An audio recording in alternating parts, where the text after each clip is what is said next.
জয় Gopal everyone, good morning. সবাই কেমন আছো? আশা করি সবাই ভালো আছো, আমিও ভালো আছি।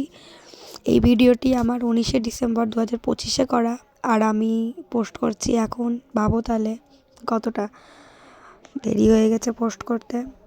দেখো, আমি উঠে গেছিলাম সেদিন 5টা 30-এ, আর এখন বাজে 5টা 40। আমি ঘরটার ঝাড় দিয়ে দিয়েছি, আর দেখো বাইরে কতটা অন্ধকার। এখন আমি বাইরে যাব, ওখানে বাসন টাসন বের করা হয়েছে, ওখানে কাজকাম করব। আর বাইরে মোটামুটি ভালোই ঠান্ডা ছিল তখন, এখনকার মতো অতটা ঠান্ডা না হলেও তাও মোটামুটি ঠান্ডা ভালোই ছিল। তারপর আমি ঘরে এসে দেখি আমার বাবু এখানে উঠে কান্নাকাটি শুরু করে দিয়েছে। আমার বাইরের সব কাজকাম কমপ্লিট করে আমি স্নান করে নিয়েছি।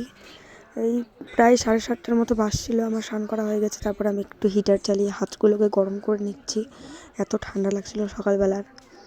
তারপর থেকে সেদিন ছিল সানডে, আমার হাজব্যান্ড ড্রয়িং করাচ্ছিল, তাই তুলিগুলো নিয়ে আসতে বললো ঘর থেকে, তাই নিয়ে যাচ্ছে এখন। ওই যে ওখানে ও ড্রয়িং করাচ্ছে। তারপর আর ভিডিও করা হয়নি। এরপরে একদম দুপুরের একটা ভিডিও, আমি এখানে মাটন রান্না করছিলাম। সেটা হলো মাটির উনুনে, কারণ মাটির উনুনে মাটন রান্না করার মজাই আলাদা। আর হলো একটা অন্যরকম টেস্ট আছে, যেটা গ্যাসে রান্না করে সেই টেস্টটা আসে না। আমি এখানে মাটন রান্না করছিলাম, মাটনটা কষাচ্ছিলাম। তার মধ্যে জল দিয়ে দিয়েছি, অলমোস্ট 90% হয়ে গেছে। এবার গরম মশলা দিয়ে শুধু নামিয়ে নেব। তার মধ্যে দুপুরবেলা সবাইকে খাইয়ে এখন আমি খাবো। আমার ছেলেকে ওইদিকে খাইয়ে ঘুম দিয়ে দিয়েছি, এবার আমিও খেতে বসবো।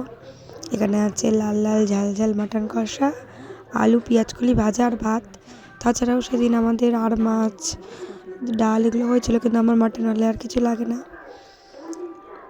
এই খাওয়া দাওয়ার বাদে একটু ঘুমিয়ে নিয়েছিলাম।